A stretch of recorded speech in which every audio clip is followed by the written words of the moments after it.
He divides the 20th century into 3 periods. So I'll divide it like I did when I was talking about Alan Young, okay, into 3 acts. Okay, each of these periods is an act in a drama that is maybe a tragedy. We'll see. Act 1 is he has going from 1900 to 1933.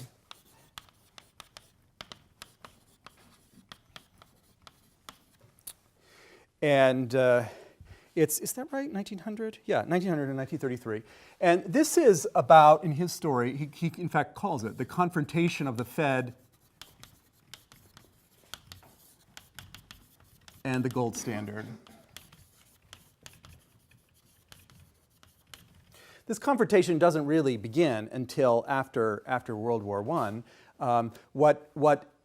There is this gold standard that exists before there. The Fed is created in 1913, but almost immediately there's a world war. And during the World War, all countries go off gold except the U.S. And it's no great feat for the U.S. to stay on gold because all the gold was flowing to the U.S. to pay for war material from Europe. So at the end of the war, the situation is this. So this is after World War I. Okay. There's an attempt to return to gold. We have gold as the international currency. The dollar is still tied to gold. And then there's domestic deposits and credit. Okay, so there's this hierarchy that lasts through the war and is there when the war ends. There has been some inflation during wartime, so that the gold standard has not in fact disciplined the U.S. because all the gold is flowing in. All the gold is flowing in. So there's nothing there, but the discipline is reimposed after the war, and there's some deflation, falling price level in the U.S., but not as much to return to the pre-war parities for the dollar. That's in 1920, 21. And there's a decision to return to gold for all the other currencies. So you have the Deutschmark, okay, you have the pound sterling, okay, you have the French franc, okay, and all of the credit underneath them, okay. And one by one, there's a decision to let's just link gold to them as well. Let them return to gold. Not all of them at the pre-war parities, particularly the French devalued their currency, but there's an attempt to get back to, to say, well, World War I, that was exceptional. Let's get back to the way it was beforehand. What Mundell emphasizes here is that as you are relinking up the system, okay, each additional currency that you add creates a greater demand for gold.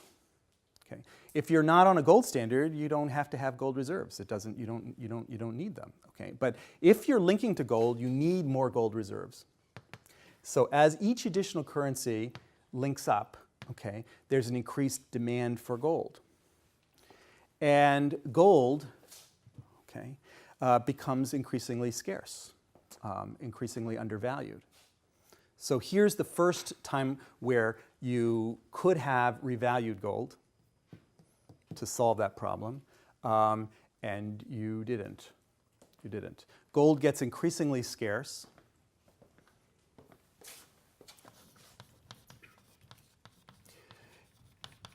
That implies deflationary pressure on these economies. Okay. If gold becomes more valuable, there's 2 ways to make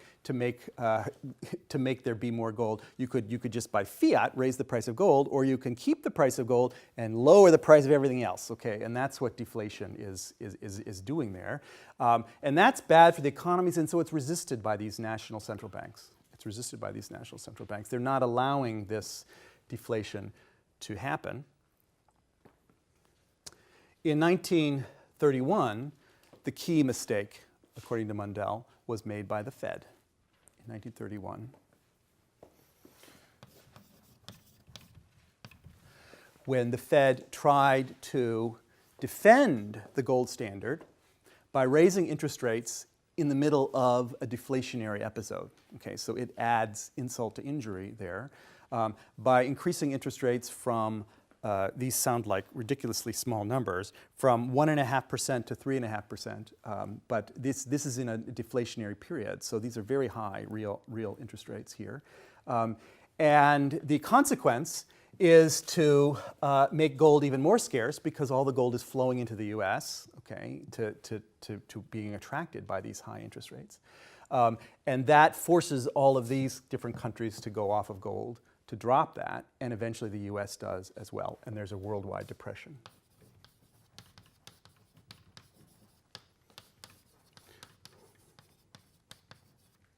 Now, this is a mistake that the Fed did this, defending the gold standard, because in trying to maintain the parity between the dollar and gold, okay, by raising interest rates, it wound up destroying the gold standard. Okay, so that's one aspect of the mistake, that it made it impossible for the other countries to survive. They should have coordinated on revaluing gold, in Mundell's idea. The other problem, which was more domestic, is that by defending the gold standard, the Fed wound up sacrificing the US banking system. Okay, and so the banking system all collapsed in the United States, and and FDR got elected, and we had all the banking legislation that was created in the 30s as a consequence of that. So this mistake had very widespread repercussions for the United States and for the world. Now, you would think that would be enough, but let me just draw your attention to this passage here, page 331.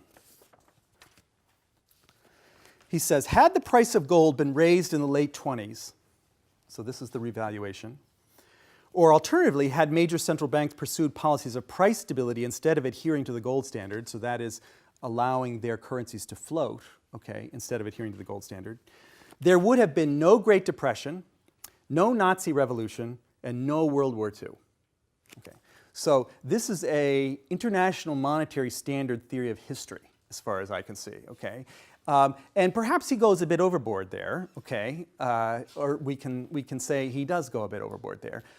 But it's to make a point. It's this point about integration and stability, okay? That if you're that instability in the world polity, okay, and instability in the world monetary system are tied together.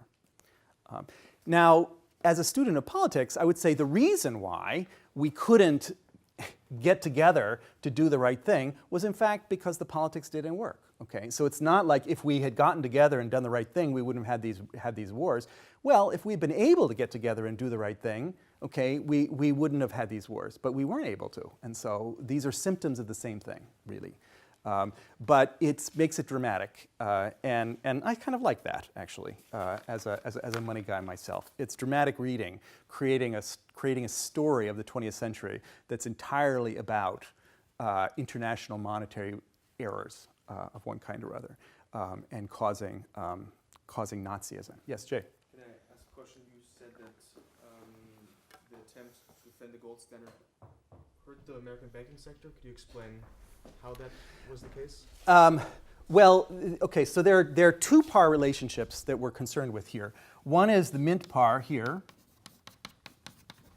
okay, and the other is the deposit par here. Okay, by maintaining this par, okay, you sacrifice this one, okay, meaning that the banks were unable to keep their deposits at par with currency, and so they closed. You know, there's a run on the bank. That's what that means. People would rather hold currency than deposits, so there's a run on the bank, and the banking system closes. Alternatively, you could have abandoned that par, okay, and let the say we're not going to pay in gold anymore. We're going to maintain this par, okay, and we're going to support the banks by being a lender of last resort to them, okay. But you can't do both, okay. You can either be a lender of last resort to your domestic banks, or you can defend the dollar's value in world markets, not both. Those are opposite policies. This is an interesting theory. Some people go farther than that and say, well, why did the Fed make this mistake? Okay, why did it do that? The New York Fed was run by a guy named Benjamin Strong, and he knew all the central bankers in the world. He was a very accomplished central banker. And one of his advisors was Alan Young, as a matter of fact, who was at Harvard. Okay? But in I forget exactly when it was, but Benjamin Strong died of tuberculosis, okay, in the late 20s. I think it was 1929. I'd have to check the date. So he was not around in 1931. And Alan Young died of the flu, actually, in London in 1929, okay? So people were not, and this is not a very long, not a very deep bench, okay, in the Fed. It's just been around for a decade or so. And so when it came to this crisis, there's a lot of knee-jerk, well, what do we have to do? We got to be conservative bankers. We have to defend the gold standard. That's what we need to do. We need to defend the gold standard. And it required more bold action than that. And there was no one at the Fed to do that. And so they did the wrong thing. People do tell this story that if Benjamin Strong had been alive, maybe the Depression wouldn't have happened. We'll never know. We'll never know. There's a nice biography of Benjamin Strong, by the way, that you can read. I think that makes this kind of argument. So that's the first act, and it's certainly a tragedy. There's a confrontation of the Fed and the gold standard, and the consequence is the collapse of the gold standard.